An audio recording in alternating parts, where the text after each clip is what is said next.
B J ಪಿಯವರಿಗೆ ನೇರವಾಗಿ ಒಂದು ಪ್ರಶ್ನೆ. 2020 ಜನವರಿ 26 ನೀವು 12% ಟಿಕೆಟ್ ದರ ಏರಿಸ್ತಾರಲ್ಲ, ಆಗ ಸಾರ್ವಜನಿಕರಿಗೆ ತೊಂದರೆ ಆಗಲಿಲ್ವಾ?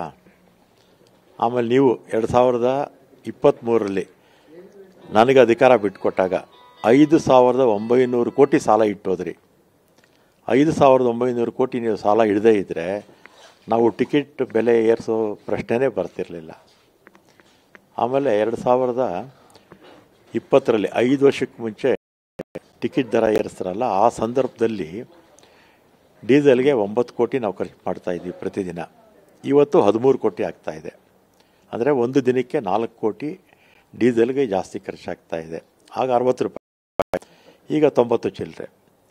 ಸ್ಯಾಲ್ರೀಸು 12 ಕೋಟಿ ಆಗ್ತಿತ್ತು ಪ್ರತಿದಿನ 5 ವರ್ಷಕ್ಕೆ ಮುಂಚೆ, ಈಗ 18 ಕೋಟಿ ಆಗಿದೆ. ಅಂದರೆ ಸ್ಯಾಲ್ರೀಸು ಡೀಸೆಲಿಂದನೇ ಒಂದು ದಿನಕ್ಕೆ 10 ಕೋಟಿ ಜಾಸ್ತಿ ಆಗ್ತಾಯಿದೆ. ಆಮೇಲೆ ಇವರು 5,900 ಕೋಟಿ ಸಾಲ ಹಿಡದೇ ಇದ್ದಿದ್ರೆ ಇನ್ನೂ ಸ್ವಲ್ಪ ದಿನ ನಾವು ತಳ್ಳಬಹುದಿತ್ತು.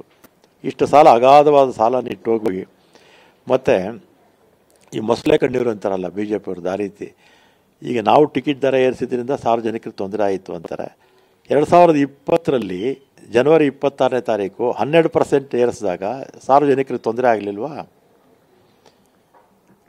ಆಮೇಲೆ ಮೋದಿಜಿಯವರು ಡೀಸೆಲ್ ಬೆಲೆ 2014ರಲ್ಲಿ BMTC ಬೆಲೆ ಇದು ಟಿಕೆಟ್ ದರ ಏರಿಸಿದ್ದು, ಇದುವರೆಗೂ ಏರಿಸಿಲ್ಲ. 10-11 ವರ್ಷ ಆಯಿತು. ಆಗ ಪೆಟ್ರೋಲ್ ಬೆಲೆ ಡೀಸೆಲ್ ಬೆಲೆ 40 ರೂಪಾಯಿ ಇತ್ತು, ಈಗ 90 ರೂಪಾಯಿ ಆಗಿದೆ.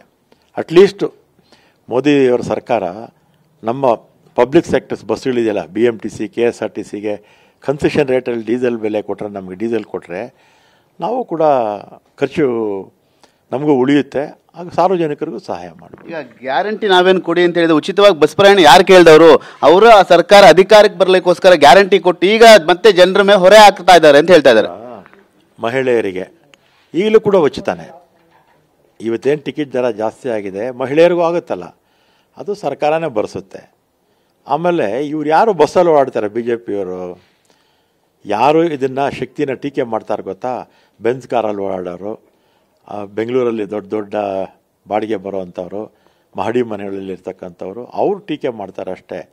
ನಮ್ಮ ಬಸ್ಸುಗಳಲ್ಲಿ 361 ಕೋಟಿ ಜನ ಮಹಿಳೆಯರು ಈ 1.5 ವರ್ಷದಲ್ಲಿ ಓಡಾಡಿದ್ದಾರೆ. ಎಷ್ಟು? 361 ಕೋಟಿ ಜನ ಮಹಿಳೆಯರು ನಮ್ಮ ಬಸ್ಸುಗಳಲ್ಲಿ ಓಡಾಡಿದ್ದಾರೆ. ಇವು ಬಿ ಜೆ ಪಿಯವರು ಹೊಟ್ಟೆ ತುಂಬಿರೋರು ಆ ರೀತಿ ಮಾತಾಡ್ತಾರೆ ಅಷ್ಟೇ.